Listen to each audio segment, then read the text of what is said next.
اور خوف ایسی اچھی چیز ہے کہ آدمی اس کی بدولت گناہوں سے بچتا ہے۔ طریقہ اس کا وہی ہے جو طریقہ توبہ کا ہے کہ خدا تعالیٰ کے عذاب کو سوچا کرے اور یاد کیا کرے۔ اللہ تعالیٰ سے امید رکھنا اور اس کا طریقہ۔ اللہ تعالیٰ نے ارشاد فرمایا ہے کہ تم حق تعالیٰ کی رحمت سے نا امید مت ہو، اور امید ایسی اچھی چیز ہے کہ اس سے نیک کاموں کے لیے دل بڑھتا ہے اور توبہ کرنے کی ہمت ہوتی ہے۔ طریقہ اس کا یہ ہے کہ اللہ تعالیٰ کی رحمت تو یاد کرے اور سوچا کرے۔ صبر اور اس کا طریقہ۔ نفس کو دین کی بات پر پابند رکھنا اور دین کے خلاف اس سے کوئی کام نہ ہونے دینا، اس کو صبر کہتے ہیں، اور اس کے کئی موقع ہیں۔ ایک موقع یہ ہے کہ آدمی چین امن کی حالت میں ہو، خدا تعالیٰ نے صحت دی ہو، مال و دولت، عزت و آبرو، نوکر چاکر، آل و اولاد، گھر بار، ساز و سامان دیا ہو۔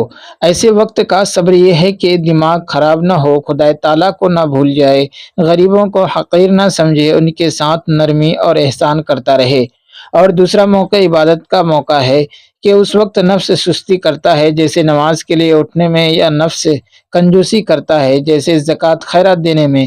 ایسے موقع پر تین طرح کا صبر درکار ہے۔ ایک، عبادت سے پہلے کہ نیت درست رکھے، اللہ ہی کے واسطے وہ کام کرے، نفس کی کوئی غرض نہ ہو۔ دوسرے، عبادت کے وقت کے کم ہمتی نہ ہو، جس طرح اس عبادت کا حق ہے اسی طرح ادا کرے۔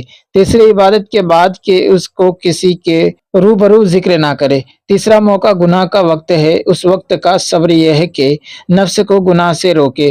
چوتھا موقع وہ وقت ہے کہ اس شخص کو کوئی مخلوق تکلیف پہنچائے، برا بھلا کہے، اس وقت کا صبر یہ ہے کہ بدلہ نہ لے، خاموش ہو جائے۔ پانچواں موقع مصیبت اور بیماری اور مال کے نقصان یا کسی عزیز و قریب کے مر جانے کا ہے، اس وقت کا صبر یہ ہے کہ زبان سے خلاف شرع کلمہ نہ کہے، بیان کر کے نہ روئے۔ طریقہ سب قسموں کے صبروں کا یہ ہے کہ ان سب موقعوں کے ثواب کو یاد کر لے اور سمجھے کہ یہ سب باتیں میرے فائدے کے واسطے ہیں، اور سوچے کہ بے صبری کرنے سے تقدیر تو ٹلتی نہیں، ناحق ثواب بھی کیوں کھویا جائے۔ شکر اور اس کا طریقہ۔ خدا تعالیٰ کی نعمتوں سے خوش ہو کر خدا تعالیٰ کی محبت دل میں پیدا ہونا، اور اس محبت سے یہ شوق ہونا کہ جب وہ ہم کو ایسی ایسی نعمتیں دیتے ہیں تو ان کی خوب عبادت کرو، اور ایسی نعمت دینے والے کی نافرمانی بڑے شرم کی بات ہے۔ یہ خلاصہ ہے شکر کا۔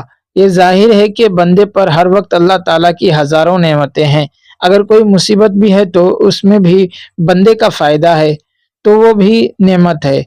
جب ہر وقت نعمت ہے تو ہر وقت دل میں یہ خوشی اور محبت رہنا چاہیے کہ کبھی خدا تعالیٰ کے حکم بجا لانے میں کمی نہ کرنی چاہیے۔ طریقہ اس کا یہ ہے کہ خدا تعالیٰ کی نعمتوں کو یاد کیا کرے اور سوچا کرے۔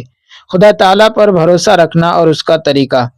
یہ ہر مسلمان کو معلوم ہے کہ بدون خدا تعالیٰ کے ارادے کے نہ کوئی نفع حاصل ہو سکتا ہے، نہ نقصان پہنچ سکتا ہے۔